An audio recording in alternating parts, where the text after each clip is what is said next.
እውቀት ከማለት መንፈሳዊ እውቀት ዲግሪ ይዞ ሊሆን ይችላል፣ ማስተርስም ጨምሮበት ሊሆን ይችላል፣ ፒኤችዲን ቀጥሎበት ሊሆን ይችላል። ያ ግን እግዚአብሔርን ሊያሳውቀው አይችልም። እውነተኛ እውቀት እግዚአብሔርን ማወቅ ስለሆነ ማንም ማወቅ እግዚአብሔር። ትንቢተ ሆሴዕ ምዕራፍ 4 ቁጥር 6 ላይ ሕዝቤ እውቀት ከማጣቱ የተነሳ ጠፍቷልና ይላል። ምን ከማጣቱ? ይኸው ትውልድ የጠፋው እውቀት ስላጣ። እውነተኛውን እውቀት መኑ ያርኤነ ሰናይቶ መልካሙን ማን ያሳየናል ብሎ እኮ ነው የጠፋው ይመናል። የመጨረሻው ዘመን ደግሞ አደገኛው ችግር ደግሞ የመንፈሳዊ እውቀት ማጣት ነው።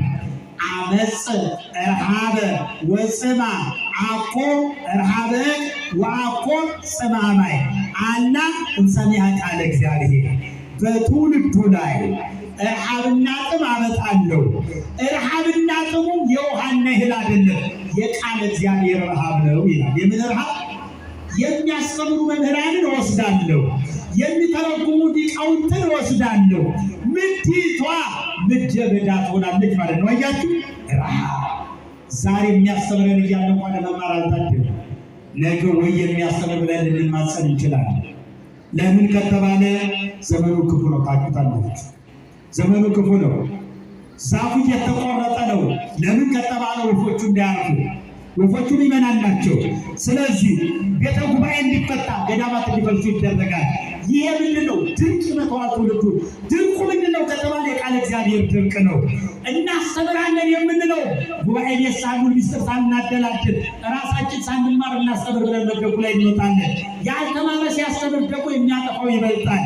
የማይቆርበው ስለሆነ የሚያስተምረው፣ የማይቆርበው ቆራቢውን ሲሰብከው፣ የማይጾመው ጿሚውን ሲሰብከው፣ የማይጸልየው ጸሎተኛውን ሲሰብከው፣ ያን ጊዜ ነው ረሃብ ማለት አያችሁ። ያን ጊዜ ነው ረሃብ። በነገራችን ላይ አሁን ረሃቡ ጸንቷል። ረሃቡ ጸንቷል። ቀላል እንዳይመስላችሁ። እውነት እየራቀች ሄዳለች። ማስመሰልና ሙገሳ ቤተክርስቲያኗን እየተቆጣጠራት ነው። ሊቃውንቱ በዋሻና በጫካ ውስጥ ናቸው። ነገር ግን የኔ ቢጤ ጮሌው መድረኩን ተቆጣጥሯል። ረሃብ ይመጣል ማለት ነው። አያችሁ፣ ክደት ይበዛል። ይኸውላችሁ ወንጌሉ ይሰበካል፣ መናፍቁ በዛው ልክ ይመነፍቃል። አማኙ ከእምነት ይወጣል። ለምን ይመስላችኋል? ድርቁ መጥቷል። አያችሁ፣ ድርቁ የመጀመሪያ ይሄ ነው። ሁለተኛው ሰው ሃይማኖትን የሚችልበት የተሳሳተ ትምህርት ነው። ምን ያለ ትምህርት ነው? የተሳሳተ ትምህርት። ቃሉን ያጣምሙታል። ቅዱስ ጴጥሮስ እንደገለጸው በዚህ በሁለተኛ ጴጥሮስ ምዕራፍ 3 ቁጥር 3 ላይ እንዲህ ተብሎ ነው የተጻፈው፣ ለጥፋታቸው ቃሉን ያጣምማሉ ይላል። ለምናቸው? ለጥፋታቸው፣ ለስህተታቸው። ቅዱስ ጳውሎስ በገላትያ ምዕራፍ 1 ቁጥር 7 ላይ እርሱ ግን ሌላ ወንጌል አይደለም፣ የሚያናውጧችሁ የክርስቶስን ትምህርት ሊያጣምሙ የሚወዱ አንዳንዶች አሉ እንጂ ይላል። አንዳንዶች አሉ፣ ሌላ ወንጌል አይደለም፣ ወንጌሉን ራሱ ያጣምሙታል። የሚያናውጧቸዋል።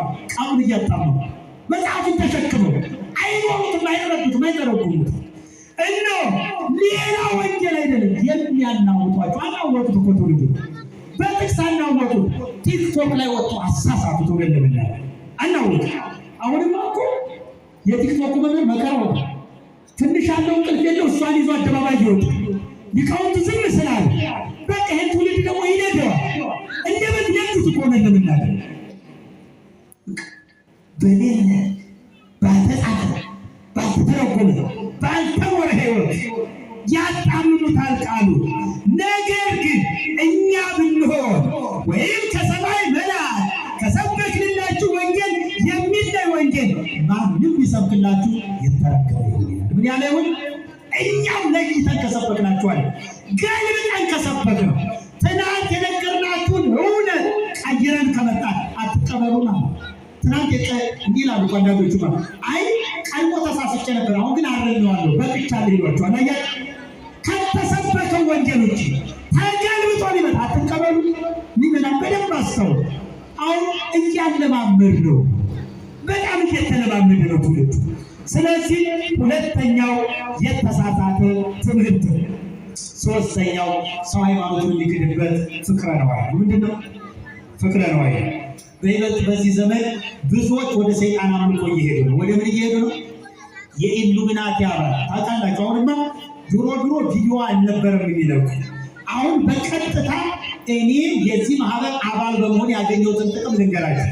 ቤት ገዝቻለሁ፣ መኪና ገዝቻለሁ፣ የተሻለ ኑሮ እኖራለሁ። እንደውም አንዷ በተላለች 8 ቤተሰቤን አስገብቼ 8ቱ ባለ አፓርታማ ሆኗል፣ ባለ መኪና ሆኗል። አያችሁ፣ የምን መመኘት ከባድ ነው። ለዚህ እኮ ነው ቅዱስ ጴጥሮስ በሁለተኛ ጴጥሮስ ምዕራፍ 2 ቁጥር 2 ላይ ገንዘብን በመመኘት ይረቡባቸዋል ይላል። ምን በመመኘት? ገንዘብን በመመኘት። አንደኛ ጢሞቴዎስ ምዕራፍ 6 ቁጥር 10 ላይ ገንዘብን መውደድ የክፋት ሁሉ ስር ነውና አንዳንዶች ይህን ሲመኙ ከሃይማኖት ተሳስተው በብዙ ስቃይ ራሳቸውን ወጉ ይላል። ከሃይማኖት ተሳስተው ከእውነት ወጥተው በብዙ ስቃይ ራሳቸውን ወጉ። አያችሁ፣ ጎዱ ራሳቸው ገንዘብን በመመኘት። ገንዘብን በመመኘት ወንድምን ያክል ነገር ገንዘብ ለገንዘብ ይለወጣል። የእናትን እህትን በገንዘብ፣ ወንድምን በገንዘብ፣ ጓደኛን በገንዘብ። አየህ፣ ከሃይማኖት ይወጣል። ገንዘብ ክፉ ነው።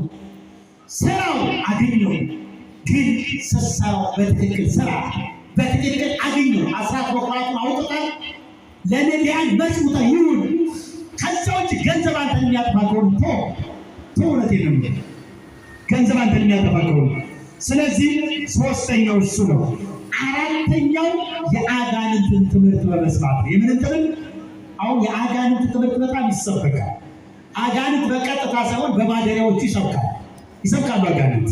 ቅዱስ ጳውሎስ እንዲህ ይላል አንደኛ ጢሞቴዎስ ምዕራፍ 4 ቁጥር 2 ላይ መንፈስ ግን በግልጥ በኋለኞች ዘመናት አንዳንዶች የሚያስቱ መናፍስትና በውሸተኞች ግብዝነት የተሰጠውን የአጋንንት ትምህርት እያዳመጡ ሃይማኖታቸውን ይክዳሉ ይላል። ምናቸውን ይክዳሉ? ሃይማኖታቸውን ይክዳሉ። የምንም ትምህርት እያዳመጡ? የአጋንንት ትምህርት እያዳመጡ። ግብዝነት በተጸናወታቸው። ግብዝነት ማለት ምን ማለት መሰለህ? የኔ ወንጌል ነው ትክክሉ፣ እኔ የማምነው ነው እውነት፣ ከእኔ ውጭ ላሳር የሚሉ ናቸው ግብዞች። እኔ ነቢይ ነኝ፣ እኔ ጻድቅ ነኝ፣ እኔ እግዚአብሔር ሰው ነኝ። ኢየሱስን እስጋየው ይላል። ግብዝነት እኮ አየው፣ አያፍርም እኮ ኢየሱስ። አሁን ሹክ ብሎ ይሄድ ይላል። አያፍርም። ግብዝ ነው። የሚገርመው እሱ አይደለም፣ እሱ ተከትሎ አሜን የሚለው ሰው ነው የሚያሳዝነው። እውነት እንነጋገር ከተባለ በባዶ አሜን ይለዋል። አምስተኛ በከንቱ መታለል። በከንቱ ሳያስበው፣ ሳያልመው፣ ሳያቅደው በከንቱ የሚታለላል። ቅዱስ ጴጥሮስ እንዲህ ይላል ሁለተኛ ጴጥሮስ ምዕራፍ 2 ቁጥር 14 ላይ ምንዝር የሞላባቸው ኃጢአትንም የማይተው ዓይኖች አሏቸው፣ የማይጸኑትን ነፍሳት ያታልላሉ፣ መመኘት የለመደ ልብ አላቸው፣ የተረገሙ ናቸው ይላል። አታላዮቹ የማይጸኑትን ነፍሳት ነው የሚያታልሏቸው። የማይጸኑ ነፍሳት ብስለት የሌላቸው ሃይማኖታቸውን ጠንቅቀው የማያውቁ በእነዚህ ሰዎች ይወሰዳሉ። ስድስተኛ ምልክት ነው። ሰው ሃይማኖትን የሚክድበት ምንድን ነው? ምልክት እንዳትረሱ። የማቴዎስ ወንጌል ምዕራፍ 24 ቁጥር 24 ላይ ሐሰተኞች ክርስቶሶችና ሐሰተኞች ነቢያት ይነሳሉ፣ ቢቻላቸውስ እንኳን የተመረጡትን እስኪያስቱ ድረስ ድንቅ ምልክትን ያሳያሉ ይላል። የተመረጡትን የተማሩትን በትርጓሜው በቤተ ክርስቲያን ያደጉትን ሳይቀር ያታልላሉ። የእግዚአብሔር ሊሆን ነው እንጂ ይሄ ምልክትማ ከየት ይመጣል ብለው ራዕየ ዮሐንስ ምዕራፍ 13 ላይ ሙሉን አነቡት። መጨረሻ ሐሳዌ መሲሕ ሲመጣ በቀኝ እጁ ፀሐይ በግራ እጁ ጨረቃን ይዞ ይመጣል፣ እነሆ ለሞት የሚያደርሰው ቁስልም ይፈወስለታል፣ እሱን የሚመስለው ማንም የለም ብለው ይሰግዱለታል ይላል። ምን ይሉለታል? ይሰግዱለታል። የመጨረሻው ዘመን ሙት ሊያስነሳ ይችላል። ወዳጄ ቅዱስ ዮሐንስ አፈወርቅ እንዲህ ይላል፣ ሙት ከሚያስነሳ ይልቅ ራሱን በንስሐ የሚያስነሳ ይበልጣል፣ መልአክን ከሚያይ ይልቅ ራሱን የሚመለከት ይበልጣል ይላል። ወዳጄ እሱ ነው የሚበልጠው። ሙት ከማስነሳት ይልቅ የሚበልጠው ራስን በንስሐ ማስነሳት ነው። ታምር አደርጋለሁ ይላል። ምን አደርጋለሁ? ነገሩ በዚህ ዘመን አብዛኛው ታምር የሚባለው ፌክ ምንድነው አልኳችሁ? ባዶ አንድ ማስታወሰው ታሪክ ልንገራችሁ። እዚህ ደቡብ ውስጥ አገልግሎት ሄጄ ነው የሚነግሩ እና አንዱ ከውጭ ነው የሚመጣው፣ እውር ይበላል፣ በክራንች የሚሄደው እግሩ ይቀናለታል፣ በዊልቸር የሚሄደው ቆሞ ይሄዳል ተብሎ ተነገረ እና ከተማዋ ሙሉ ተጥለቀለቀች። አይነ ስውሩ፣ በክራንች የሚሄደው፣ በዊልቸር የሚሄደው ሞላት። መጣ ሰውየው፣ ዊልቸር ላይ የተቀመጣችሁ በኢየሱስም ተነሱ ይላል። ወይ ልክች የሚነሳ ይላል። ክራንችን ያስከው ልቀቀው ይላል። ሲለቀው ሄዶን ቁጥቁጥ ብሎ ይወርቃል። ይባስ ሌላ ሰበራል። አይነ ስውር ተከፈት ብያለሁ ይላል። ወይ ልክች የሚከፈት ነገር የለም። ግን መጨረሻ ላይ አልተሳካም። ምን እንዳለ ታውቃለች? ጂሰስ ኢዝ ቢዚ። ኢየሱስ ዛሬ ቢዚ ነው። ይገርማል። ትውልዱ በምልክት ተወሰደ። በነገራችን ላይ ምርጥ አክተሮች አላቸው። ይገርማቸው። ይሄ ሰይጣንን አፈር አስጋጥ ነው እያሉ እኔ አንድ ወሳይ ቢሆን እንኳ ሙት ቢነሳ፣ ጎባጣ ቢቀና፣ እውር ቢበራ፣ ለምጽ ቢነጻ፣ እሳት ከሰማይ ቢዘን እንዳትሸወድ። ለዚህ እኮ ነው ነቢዩ ሙሴ በዘዳግም ምዕራፍ 13 ቁጥር 3 ጀምረን ስንመለከት በመካከላችሁ ነቢይ ቢነሳ ትንቢትን ቢነግራችሁ ምልክትን ቢያመለክታችሁ የተናገረው ትንቢት የሰጠው ምልክት ቢፈጸም ጌታ አምላካችሁ በፍጹም ልባችሁ ታመልኩት እንደሆነ ሊፈትናችሁ ነውና የዚያን ነቢይ ምልክት አትስሙ፣ ቃሉንም አትቀበሉ ይላል። ምን አትበሉ? አትቀበሉ። ለፈተና ሊሆን ይችላል። አንዳንዴ ሰይጣን እኮ ይሰራል። በነገራችን ላይ ሰይጣን መረጃ ጠገብ ነው። ምን ጠገብ ነው? ሰይጣን መረጃ ጠገብ ነው። ጳውል የሚባል ቅዱስ አንድ ቀን ሰይጣንን ያዘውና ጠየቀው። በእውነት ምድር ላይ የሚደረገውን ነገር ታውቃለህ አለ። አይ እንደሱ አይደለም ጉዳዩ። እግዚአብሔር ለወዳጆቹ ለመላእክት የሚሆነውን ነገር ሲነግራቸው እሰማለሁ አለ። እነሱ ስለተገለጠላቸው ነገር ሲያመሰግኑ ገና ሳይሄዱ እኔ ሄድና ለወዳጆች ሹክላቸዋለሁ አለ። የኔ ወዳጆች ቀድሜያን መረጃ ያደርሳሉ አለ። ከዚያ በኋላ ያ ጉዳይ ሲፈጸም በቃ እውነት ነው ብሎ ሰው ይከተላቸዋል። አላያችሁ? መረጃ ጠገብ ነው። መረጃ ጠገብ። ስድስተኛ በምልክቶች፣ ሰባተኛ በትዳር ምክንያት ነው። በምን ምክንያት ነው? በትዳር። ይህ ከባድ የዘመናችን ፈተና በይበልጥ በእህቶቻችን በኩል በጣም ጎልቶ የሚታየው ጉዳይ ይሄ ሰው ሃይማኖቱ ከሚክድባቸው ነገሮች አንዱ ትዳር። ቅዱስ ሉቃስ የጌታን ትምህርት ሲጽፍልን እንዲህ ይላል። በደንብ አዳምጡ። ሉቃስ ምዕራፍ 21 ቁጥር 34 ላይ ነገር ግን ልባችሁ በመጠጥ ብዛትና በስካር ስለ ትዳር በማሰብ እንዳይከብድ። ስለምን በማሰብ? ስለ ትዳር በማሰብ እንዳይከብድ፣ ያ ቀንም በድንገት እንዳይመጣባችሁ ለራሳችሁ ተጠንቀቁ ይላል። ስለ ትዳር በማሰብ ብዙዎች በትዳር ምክንያት ክራቸውን በጥሰዋል። በትዳር ምክንያት እውነት ለመናገር ስንት ቀን እንደምትኖርበት አታውቅም። ያንን ትዳር የገባች ቀን እኮ ልም ልትል ትችላለች። በቃ እኮ የሰርጉ ቀን እኮ ትንፋሽ ናት አይደለ? ጸጥ ልትል ትችላለች። ነገር ግን መኖራችንን ሳናውቅ መሞቁንም መብረዱንም ሳንረዳው እንዴት ሃይማኖትን ያክል ለትዳር እንቀይራለን? ይህ በጣም መረዳት ያለብን ጉዳይ ነው።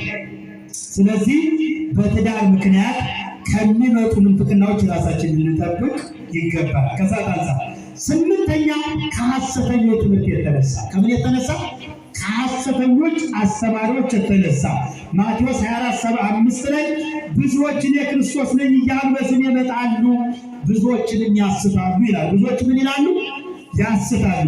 ቅዱስ ጴጥሮስ ምን ይላል? ሁለተኛ ጴጥሮስ ምዕራፍ 2 ቁጥር 2 ላይ ነገር ግን ሐሰተኞች ነቢያት ደግሞ በሕዝቡ መካከል ነበሩ፣ እንዲሁም በመካከላቸው ሐሰተኞች አስተማሪዎች ይሆናሉ።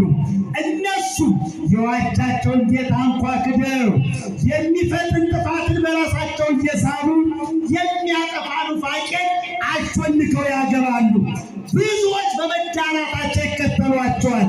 በእነርሱም ጠንቅ እውነት መንገድ ትሰደባለች። ገንዘብን በመመኘት በተፈጠረ ነገር ይረቡባቸዋል። ፍርዳቸው ከጥንት ጀምሮ አይዘገይም፣ ጥፋታቸውም አያንቀላፋም ይላል። ምናቸው አያንቀላፋም? ጥፋታቸው አያንቀላፋም። ስለዚህ ሐሰተኛ መምህራን ይመጣሉ፣ መጥተዋል። እንዳትናወሱ፣ አስቀድሞ የነገረን እንዳንናወስ ነው፣ እንድንጸና ነው። ብዙዎች ሐሰተኞችን ትምህርት ሰምተው ምን ብለዋል? ክደዋል፣ ከሃይማኖት ወጥተዋል። ይሄ 8ኛው የመጨረሻው በአንደኛ ዮሐንስ ምዕራፍ 4 ቁጥር 1 ላይ ወዳጆች ሆይ መንፈስን ሁሉ አትመኑ፣ መናፍስት ከወዴት እንደሆኑ መርምሩ ይላል። ምን በሉ? ይኸውላችሁ በደንብ መመርመር ያስፈልጋል። ጠርጥር ከገንፎ የማይጠፋ ስሙጥ አይ ካባ ስለለበሰ ቀሚስ ስለለበሰ መስቀል ስለያዘ መጽሐፍ ቅዱስ ከፍ ስለተሸከመ እንሆ እንዳንሸወር ነው። ሶስተኛውና የመጨረሻው በእምነት እንድንጸና ምን እናድርግ? አንደኛ ሁሉን መመርመር፣ መልካሙን መያዝ። ሁሉ ምን ማለት? ሁሉ ምን ማለት? መመርመር። መመርመር በፍቅና አይደለም። መመርመር ተፈቅዷል። ቅዱስ ጳውሎስ እንዲህ ይላል አንደኛ ተሰሎንቄ ምዕራፍ 5 ቁጥር 19 እስከ 20 ኩሎ አመክሩ ወዘሰናይ አጽሙ፣ ሁሉን መርምሩ መልካም የሆነውን ነገር ያዙ ይላል። ሁሉ መርምሩ፣ ሁሉ መርምሩ። ስለዚህ የመጀመሪያው ሃይማኖት ለመጽናት ሁሉም መመርመር ነው። ሁለተኛው ከሐሰተኞች ከአስመሳዮች ፈቀቅ ማለት ነው። ከሐሰተኞችና ከአስመሳዮች ፈቀቅ ማለት ያስፈልጋል። አንዳንድ ጊዜ አጉል ባልንጀርነት መልካሙን አመል ያጠፋዋል እንደተባለ ከአህያ የዋለች ጊደር እርግጫ ተምራ መጣች እንደተባለ ተራጋጮች እንዳንሆን ፈቀቅ ማለት ያስፈልጋል። ቅዱስ ጳውሎስ እንዲመክረናል ሮሜ ምዕራፍ 16 ቁጥር 17 ላይ እናንተ የተማራችሁትን ትምህርት የሚቃወሙትን መለያና መሰናከያ የሚያደርጉትን እንድትመለከቱ ማልዳችኋለሁ። ከነዚህ ዘንድ ፈቀቅ በሉ። እንደነዚህ ያሉት ለገዛ ሆዳቸው እንጂ ለጌታችን ለመድኃኒታችን ለኢየሱስ ክርስቶስ አይገዙምና በሚያንቆለጳጵስ ንግግር ተንኮል የሌለውን ልብ ያታልላሉ ይላል። ስለዚህ ምን በሉ? ምን ማለት ያስፈልጋል? ፈቀቅ ልብ ማለት ያስፈልጋል። እንልፍ ስትል እንፋለ የሚለው ለዚህ ነው። አራተኛ መራቅ ምን ማለት ነው? ምን ማለት ነው? መራቅን ቅዱስ ጳውሎስ እጅግ ለሚወደው ለጢሞቴዎስ ልጁ እንዲህ በማለት ይመክረዋል። ከምን መራቅ እንዳለበት ሁለተኛ ጢሞቴዎስ ምዕራፍ 3 ቁጥር 1 ጀምረን ስንመለከት እንዴት መራቅ እንዳለበት እንዲህ ይላል። ነገር ግን በመጨረሻው ቀን የሚያስጨንቅ ዘመን እንዲመጣ ይህንን እወቁ። ሰዎች ራሳቸውን የሚወዱ ይሆናሉና፣ ገንዘብን የሚወዱ ትዕቢተኞች፣ ተሳዳቢዎች፣ ለወላጆቻቸው የማይታዘዙ፣ የማያመሰግኑ፣ ቅድስና የሌላቸው፣ ፍቅር የሌላቸው፣ እርቅን የማይሰሙ ሐሜተኞች፣ ራሳቸውን የማይገዙ ጨካኞች፣ መልካም የሆነውን ነገር የማይወዱ ከዳተኞች፣ ችኩሎች፣ በትዕቢት የተነፉ ከእግዚአብሔር ይልቅ ተድላን የሚወዱ ይሆናሉ። የአምልኮት መልክ አላቸው፣ ኃይሉን ግን ክደዋል። ከእነዚህ ደግሞ ራቅ ይላል። ምን በል ከነዚህ ሰዎች ራቅ። የመጨረሻው ዘመን ምልክቱ ይሄ ነው። አያችሁ፣ አሁን ያለው ትውልድ ይሄን ይመስላል። ትውልዱ ምን ሆኗል ካላችሁ፣ እነሆ ራስ ወዳድ ሆኗል፣ ገንዘብን የሚወድ ሆኗል፣ ትምክህተኛ ሆኗል፣ ትዕቢተኛ ሆኗል፣ ተሳዳቢ ሆኗል፣ ለወላጁ የማይታዘዝ ሆኗል፣ የማያመሰግን ሆኗል፣ ቅድስና የሌለው ሆኗል፣ ፍቅር የሌለው ሆኗል፣ ሐሜተኛ ሆኗል፣ ቀናተኛ ሆኗል፣ እርቅን የማይሰማ ሆኗል፣ ራሱን የማይገዛ ሆኗል፣ ጨካኝ ሆኗል፣ ከዳተኛ ሆኗል፣ ችኩል ሆኗል፣ ትዕቢተኛ ሆኗል፣ የአምልኮት መልክ አለው፣ ኃይሉን ክዷል። ራቀው ማለት ነው። አየህ፣ የዘመኑ መልክ አሁን ያለው ዘመን መልኩ ምንድነው ከተባለ ሁለተኛ ጢሞቴዎስ ምዕራፍ 3 ቁጥር 1 ላይ ያለው ከ1 እስከ 5 ያለው ግቡና ነው። ከዚህ ነው ትውልዱ ከነዚህ ምን በላለ ምን በል መራቅ ካራቅን ከባድ እንጠፋለን። ላለመጥፋት መራቅ። አምስተኛ መጠበቅ ምን ማለት ነው? መጠበቅ። ምን የምንጠብቀው? ቅዱስ ጳውሎስ በፊልጵስዩስ 3:19 ላይ እንዲህ ይለናል፣ ብዙዎች ለክርስቶስ መስቀል ጠላቶች ሆነው ይመላለሳሉና ብዙ ጊዜ ስለነሱ እሆናቸዋለሁ፣ አሁንም እያለቀስኩ እላቸዋለሁ፣ መጨረሻቸው ጥፋት ነው፣ ሆዳቸው አምላካቸው ነው፣ ክብራቸው መኖራቸው ነው፣ ሐሳባቸው ምድራዊ ነው። እኛ ግን ሀገራችን በሰማይ ነው። ከዚህ ደግሞ የሚመጣ መድኃኒታችን እርሱን ጌታ ኢየሱስ ክርስቶስን እንጠብቃለን ይላል። መጠበቅ የእሱን ቀን እስኪፈርድልን ድረስ እንጠብቃለን። አሁን ውረድ፣ አሁን ፍረድ ብለን እውነት ለመናገር እሱን ነው የምንጠብቀው። ሌላ ምን ተስፋ አለ? በቃ መጥቶ ይፍረድልን። እኔም አሁን እንደምመኝ ታውቃላችሁ፣ ጌታ ቢመጣ እውነትም ቢመጣ ለዚህ ትውልድ ትዕቢተኛ ትውልድ በእውነት ቢመጣ ወንድና ሴት ቢለይ በእውነት ቢመጣ እነሆ ኃይለኛውና ደካማው ቢለይ በእውነት ቢመጣ ምሁሩና ያልተማረው ቢለይ በእውነት ቢመጣ ትምክህተኛውና ትዕቢተኛው ዋጋውን ያገኝ በእውነት ቢመጣ እሱን እንጠብቃለን። ማንን እንጠብቃለን? ነቢዩ ዕንባቆም እኮ ነው ዝም ብዬ ጌታን ቀን እጠብቃለሁ አለ። የማን ቀን? የጌታን ቀን አለ። ምንም እንኳ በለስ ባታፈራ በወይንሞች ፍሬ ባይገኝ ላሞችም ወተትን ባይሰጡ በጎችም ከጋጣው ቢጠፉ እኔ በአምላኬ በመድኃኒቴ ደስ ይለኛል፣ የጌታን ቀን ዝም ብዬ እጠብቃለሁ አለ። ምን ብዬ? አሁን የምንጠብቀው የእሱን ቀን ነው። ስለ ግፍ፣ ስለ መከራ፣ ስለሚፈሰው ደም፣ ስለ ክደቱ የእሱን ቀን እንጠብቃለን። ስለዚህ እሱን መጠበቅ ነው። ሰባተኛ መንቃት። ምን ማለት ነው? መንቃት ያስፈልጋል። ቆላስይስ ምዕራፍ 2:8 ላይ ይቅርታ መንቃት ራእይ ምዕራፍ 3:3 ላይ እንዲለናል፣ እንግዲህ እንዴት እንደተቀበልከው እንደመሰማው አስብ፣ ጠብቀው፣ ንስሐ ግባ። እንግዲህ ባትነቃ እንደ ሌባ እመጣብሃለሁ ይላል። ምን ባትነቃ?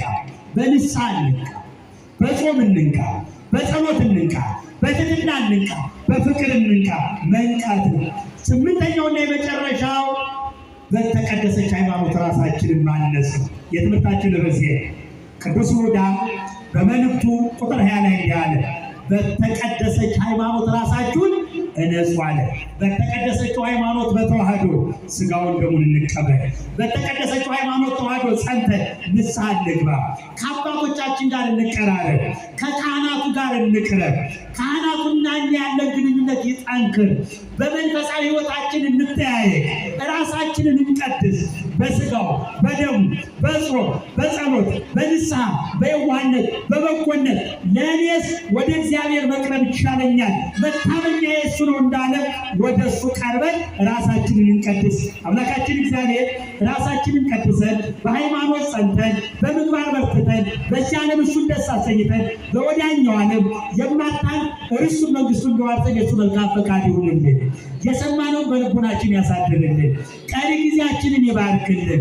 ተዋህዶ ሃይማኖታችንን ከፈተና ይጠብቅልን። አጽራር ሃይማኖትን፣ አጽራረ ገዳማትን፣ አጽራረ ቤተክርስቲያንን ያሳክስልን።